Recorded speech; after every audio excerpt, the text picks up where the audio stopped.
जित संग, इस संग को छोड़ करके ऐसे संग को धारण करना चाहिए जिससे कि आनंद की अनुभूति हो और अच्छी संगत करने से उसका परिणाम भी अच्छा प्राप्त होता है।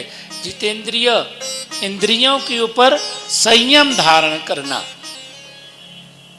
इंद्रियों के ऊपर संयम धारण करना। आंख इंद्रिय है, कान इंद्रिय है, वाणी इंद्रिय है, जिह्वा इंद्रिय है, हाथ पाँव उपस्थ पूरा ये सारी इंद्रिय हैं, त्वचा इंद्रिय है, और इन सभी इंद्रियों के ऊपर मनुष्य को संयम रखना है। जब संयम रखेंगे साधन का फल तभी प्राप्त होगा। अब कान का संयम क्या है? कान का संयम है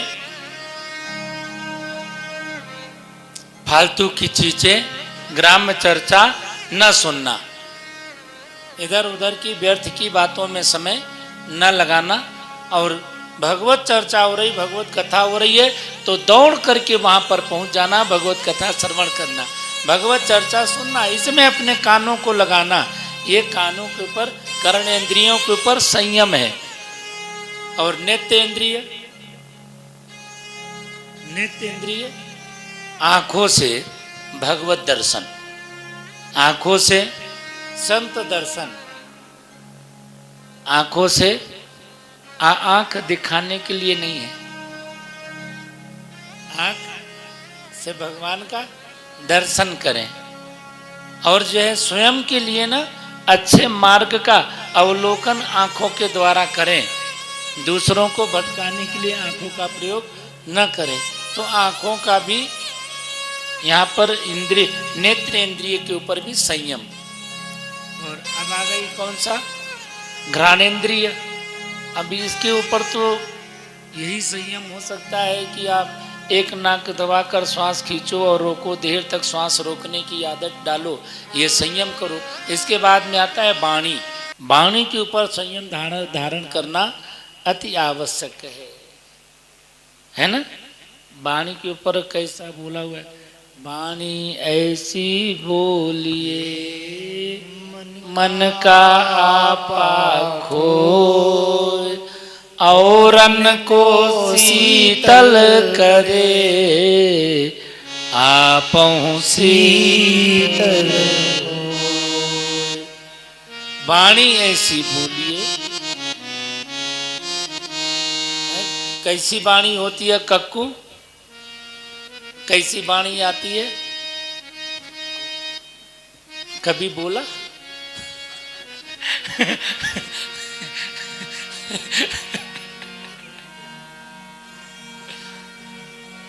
मेरे को तो बता दिया आपने कि मीठी वाणी, लेकिन कभी बोला। वैसे आप कभी जो है खराब वाणी बोलते भी नहीं हो, सम वाणी बोलते हो, आप अच्छी वाणी बोलते हो।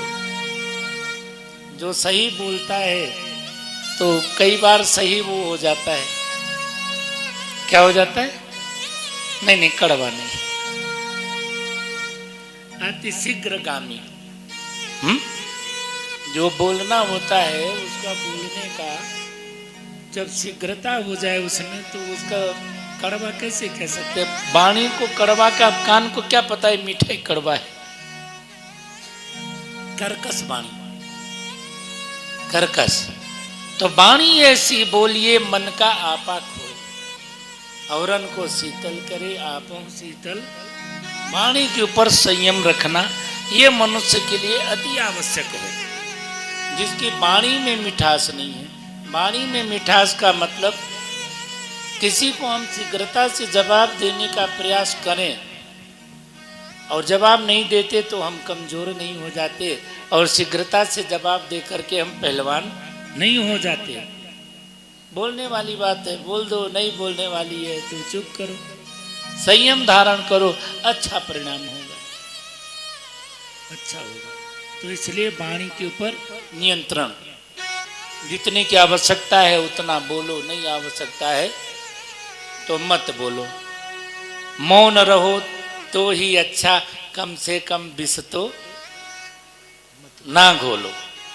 तो वाणी के ऊपर संग, यहाँ पर जितेंद्रिय इंद्रियों इंद्रियों के ऊपर संयम, जीवा के ऊपर। अब जीवा के ऊपर संयम क्या है? अब खाने पीने के ऊपर जीभ लपलपाती रहे। एक जने मेरे को रोज गुड़ का ढेली दिखाते हैं, ये गुड़ खा लो, ये खा लो, बस जब दिन में 5-7 बार मुझे गुड़ का ही वो चस्का पड़ाना चाहते, ये खा लो। क्यों खा लो?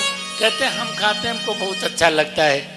अब भाई तुम्हारे जीभ पर संयम नहीं है, तुम्हारा मन बार बार वही खाने का मन करता है, तो मेरी आदत भी डालोगे, यही खा लो, यही खा लो।